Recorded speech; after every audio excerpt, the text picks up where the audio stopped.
इस वक्त एक बड़ी खबर आपको बता दें। कार हादसे में मशहूर बिजनेसमैन साइरस मिस्त्री की मौत के बाद अब केंद्रीय परिवहन मंत्री नितिन गडकरी ने बड़ा दावा किया है।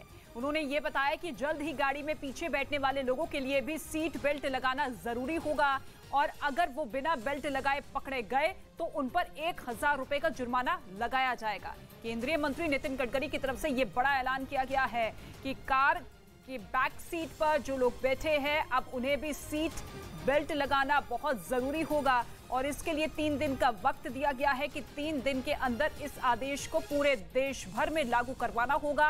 अगर सीट बेल्ट नहीं लगाई तो जुर्माना लगेगा। ये नया नियम जो कि जल्द अब देश भर में लागू होगा।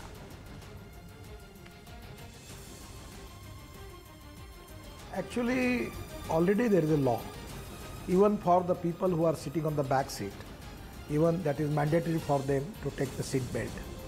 In the front side, a driver seat and a driver side seat, if they are not taking seat belt, then there is some horn, some sound is there. Now we are issuing the law by which manufacturer will take that even the back seat people also, they are not taking the belt, then also there will be a sound for creating awareness in the mind of the people. And if we find people that they are not taking belt, then there will be fine of 1000 rupees, either it is back seat or front seat.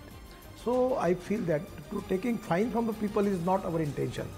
We want to create awareness between the mind of the people, and we have to change the mind of the people that they should respect law and there should be a fear for the law. That is exactly the country needs all these things today, because we have to save the life of the people.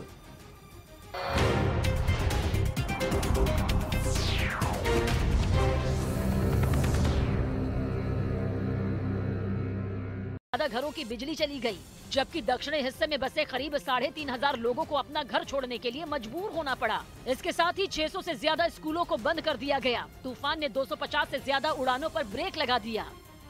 और दक्षिण Korea में लोगों को दहलाने के बाद ये शक्तिशाली तूफान उत्तर पूर्व की तरफ बढ़ गया, जिसके बाद ये ताकतवर तूफान अब चीन के लिए खतरा बनता जा रहा है। वहां इससे निपटने के लिए येलो अलर्ट तक जारी कर दिया गया है और चीन के पूर्वी हिस्सों के कई प्रांतों में तूफान का मुकाबला करने की तैयारियां भी शुरू कर दी गयी। आशंका जताई गई कि चीन में दक्षिण कोरिया की तरह ही तेज हवाओं के साथ भारी बारिश हो सकती है, यानी वहां भी तूफान सब कुछ तहस नहस कर सकता है। इसे देखते हुए चीन ने कई उड़ानों को रद्द कर दिया। वहां समंदर में नाव लेकर जाने पर रोक लगा दी गई। इसके साथ ही किसी भी तरह के हालात से निपटने के लिए शंघाई में 50,000 से ज्यादा पुलिस वालों को तैनात कर दिया गया। उधर अंतर्राष्ट्रीय बाजार में कच्चे तेल की कीमतें एक बार फिर बढ़ने का अनुमान है, जिसके बाद पेट्रोल और डीजल के दाम बढ़ सकते हैं। कच्चा तेल एक्सपोर्ट करने वाले देशों के संगठन ओपेक प्लस के एक फैसले की वजह से एक बार फिर तेल की कीमतों में आग लगने वाली है, जिसका असर बाजार पर दिखने भी लगा। पिछले कुछ दिनों से कच्चे तेल की कीमतें अंतर्राष्ट्रीय बाजार में $90 प्रति बैरल के करीब बनी हुई थी, लेकिन ओपेक प्लस देशों के एक फैसले के बाद कीमतों में 3% से ज्यादा का उछाल दर्ज किया गया। ओपेक प्लस उन देशों का संगठन है जो कच्चा तेल एक्सपोर्ट करते हैं, उनमें रूस भी एक है। इन देशों ने कच्चे तेल का उत्पादन कम करने का फैसला किया है। दुनिया की महाशक्तियां इन देशों से कच्चे तेल का उत्पादन बढ़ाने की अपील कर रही थी, ताकि तेल की कीमतों में लगी आग पर काबू पाया जा सके। दुनिया की महाशक्तियां इन देशों से कच्चे तेल का उत्पादन बढ़ाने की अपील कर रहे थे, ताकि तेल की कीमतों में लगी आग पर काबू पाया जा सके, लेकिन इन देशों ने किया इसके बिल्कुल उलट। कच्चे तेल का उत्पादन और कम करने का फैसला कर लिया।